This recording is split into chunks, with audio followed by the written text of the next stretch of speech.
The Texans rookies showed out and we crushed the Jaguars, as is about as certain as death and taxes at this point. I'm going to talk about how the rookies did, and we're going to talk about, speaking of rookies, the guy that drafted them, Nick Caserio, and how hot and cold the Texans fan base has been towards him. And then we'll look forward to J.J. Watt entering the Texans Ring of Honor against the Steelers next week. All that and more on this edition of The Bullpen. I am James Roy, and welcome to The Bullpen. To throw the punches on. He floats one wide open, and there he goes. Touchdown for a Texan touchdown.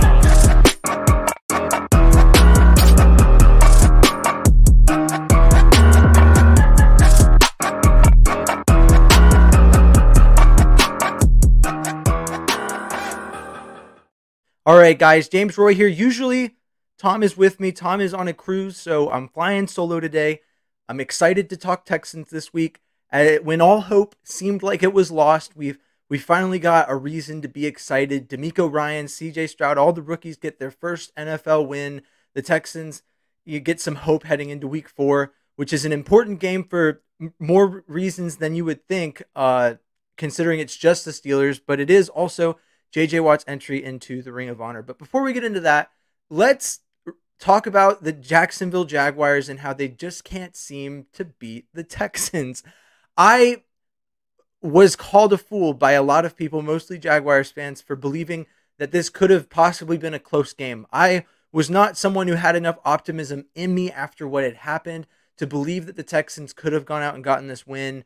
But I knew that they could keep the game close, and they surprised me. They surprised everyone.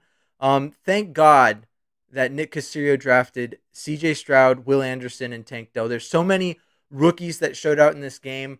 I will say C.J. Stroud specifically is doing really well against the pressure. It's amazing to see, because in the preseason I noted that against pressure he looked squirmish and didn't quite look very settled in the pocket.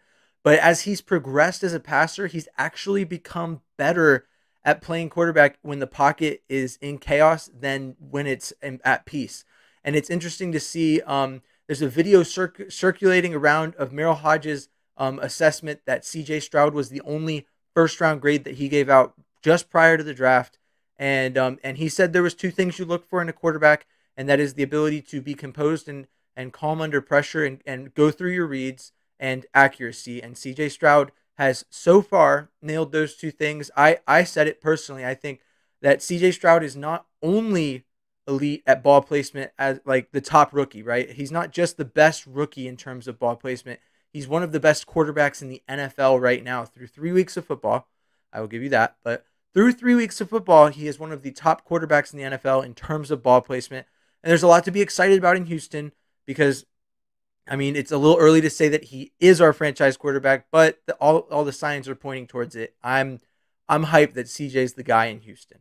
And then we get into Tank Dell. Tank Dell has gotten this opportunity. Some may forget, because Noah Brown, who took a lot of the reps week 1, went down injured, and Tank Dell has stepped into the role quite nicely. I would say that the play that gave me the impression the Texans could win this game, that what they were doing was sustainable, or I guess what really sparked it, is the play to Tank Dell. 3 guys, he blows right past the zone, and that first long completion that set up the first touchdown for the Texans is, to me, the play that sparked it. That's what got the Texans going, and the offense just didn't really slow down from there. And the defense and special teams, I think special teams is I don't want to say no one's talking about it, because Andrew Beck ran 90 yards for a touchdown, but special teams was a vital part of this game for that reason, for the missed field goal that Jacksonville had at first, but then also the forced errors, like Will Anderson getting the first blocked kick by a rookie since J.J. Watt in 2011. Talk about foreshadowing. The NFL script writers are trying to tell us something. And so every facet of the game seemed to work for the Texans. There are some people, Jaguars fans mostly, that will tell you that Jacksonville gave us the game, that the Texans didn't do anything to earn it. But if you watch the game and you are an informed football fan that likes the game and actually appreciates and pays attention to it, you would have to give at least some credit to the Texans for what they managed to accomplish, especially the rookies showing out. Another rookie I'd like to call out is Jarrett Patterson. His PFF grade has gone up through the weeks, but an important note is that he's played 217 snaps when he is a 6th-round pick who was not expecting to start, but due to injuries was thrust into action and is now through 217 snaps, 1 penalty, no sacks allowed. So I think he has established his place on the offensive line. He's flexible across guard, center, wherever you want to play him. He has earned the right to play, especially with Kenyon Green injured and all the injuries that are across that line. He has been a big part of this offensive line keeping CJ Stroud up throughout these first 3 weeks. So I'd like to shout him out. Looking at the defensive side of the ball, we already called out Will Anderson Jr. He had some impressive plays on defense, although I think the biggest play that he made all game was that blocked field goal. It would have been even better if he had blocked it and scooped and scored like it looked like he might have done.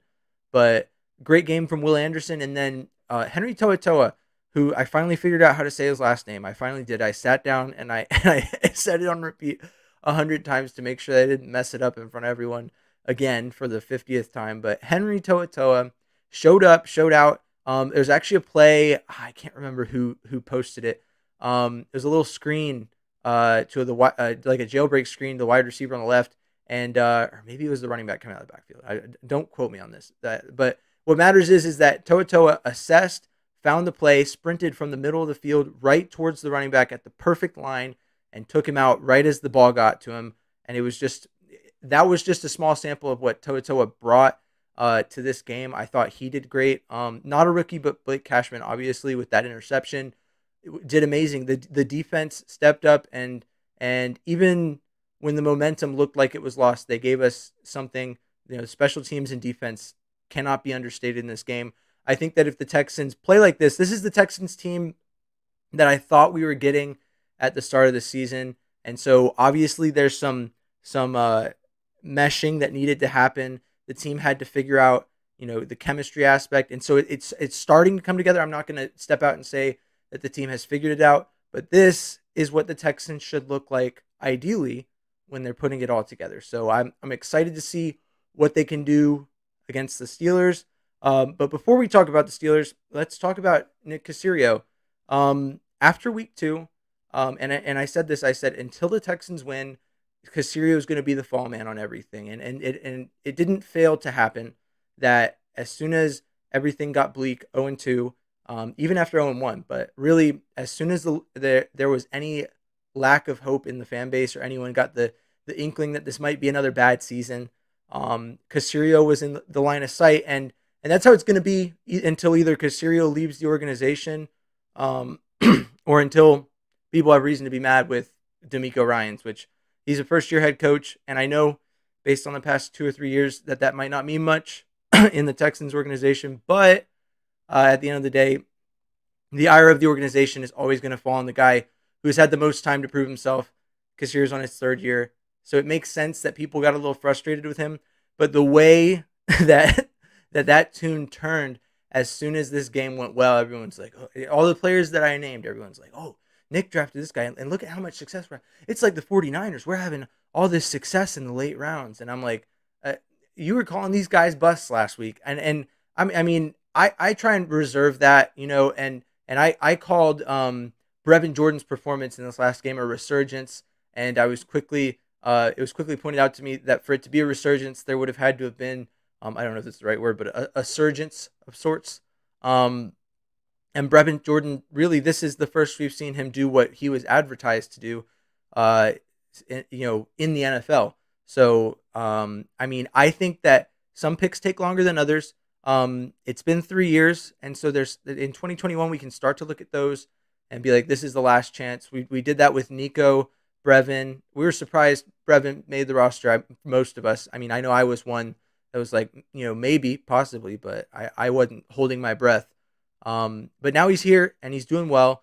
And so I think we're going to see a lot of that week to week. If the Texans hit another bad spot, we're going to see people turn on Nick because that's just an easy target. When you go out there and say one of the rookies doesn't do well, now, last week you were singing his praises, but all of a sudden the fan base is mad that we lost. And they're like, well, this guy sucked this week.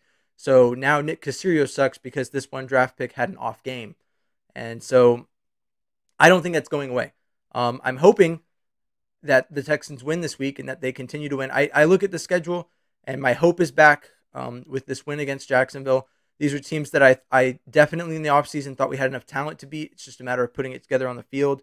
And so I think we're entering a stretch of the schedule where the Texans can very much be expected to get a couple of wins. Over this stretch coming up, the Texans are going to have a lot of players come back from injury. And to think that the Texans have league leading 13 players on IR and just beat the favorites to win their division last week, and what some will call a fluke, some will call a really good showing by the Texans. It's amazing to think that the Texans could only get better from here by just adding players back from IR and injury. So it's going to be interesting to see how they do moving forward.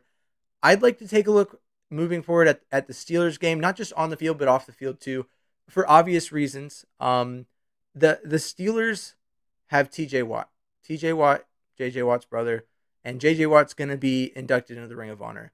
So I think it's really cool that they scheduled it this way to kind of get, and I'm pretty sure that Derek Watt is also, or who is it? The other Watt brother, and I'm sorry, Mr. Watt, for calling you that, but I think it's Derek. I just didn't want to be wrong.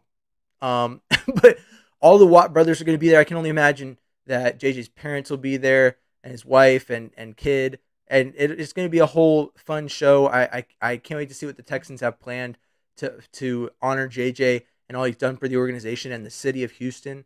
And so I would be even more excited if the Texans did what I know is very much possible, and that is beating the Steelers.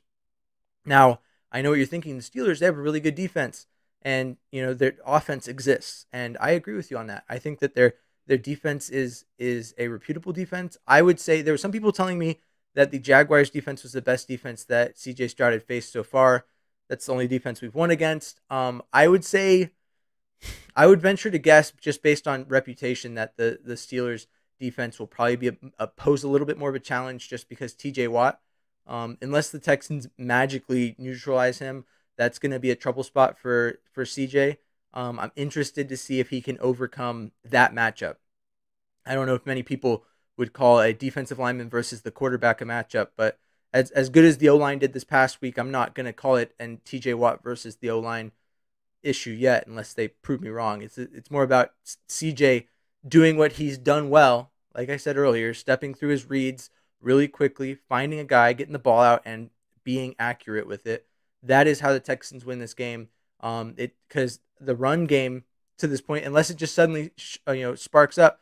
I looked last week. I was watching the game with my dad. I watched Dameon Pierce break off like that 10-yard run, and I looked and I said, Dameon Pierce has had somewhere between 30 and 40 yards a game this season, and so that's literally a third of his output in one game, but just right here on that one play. So that's depressing to think about. It's not fun to think that the Texans' run game could be inept for the significant future. It's really, truly, to me, the one spot that I didn't think was going to be a weak spot, but is. And so it's really going to fall once again on Stroud. I like this past game. They still sprinkled in the run effectively.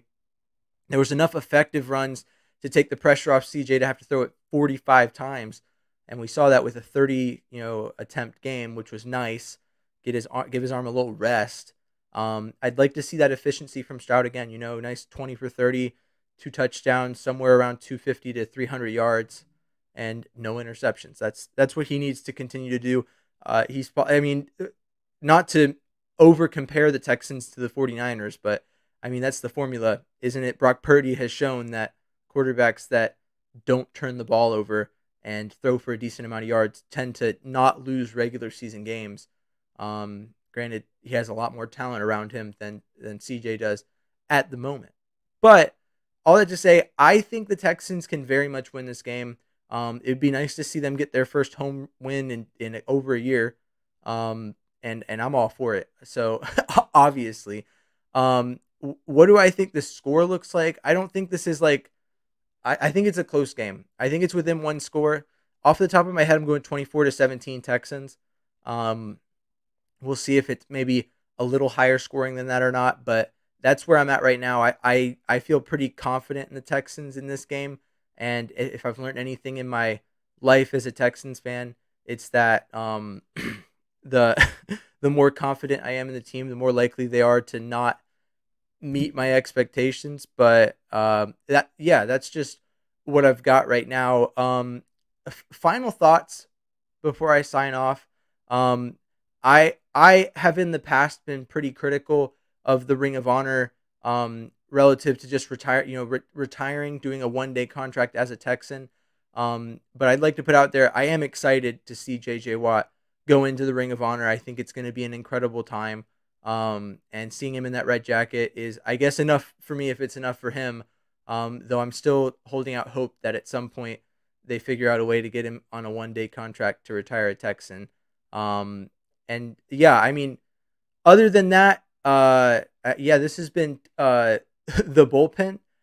If you like what you saw here today, if you could like, comment, subscribe, and I promise you, it's not always going to be just me droning on to you about the Texans. My partner in crime, my co-host Tom, will be back from his cruise eventually, and next week, and we'll be here to bring all the Texans takes and talks and all that to you live here on wherever you are receiving this. So until next time, thanks for listening.